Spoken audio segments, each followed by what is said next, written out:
Today we're making a cooked cauliflower salad.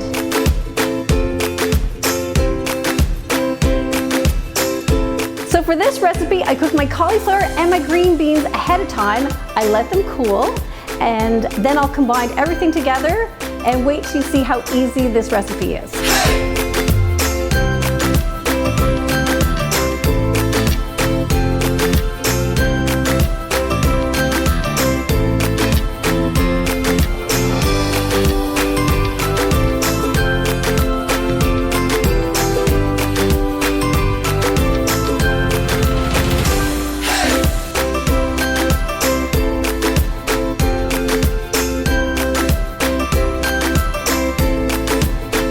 Recipe is great for your leftover cauliflower and green beans, and it's also really nice to bring to a backyard barbecue.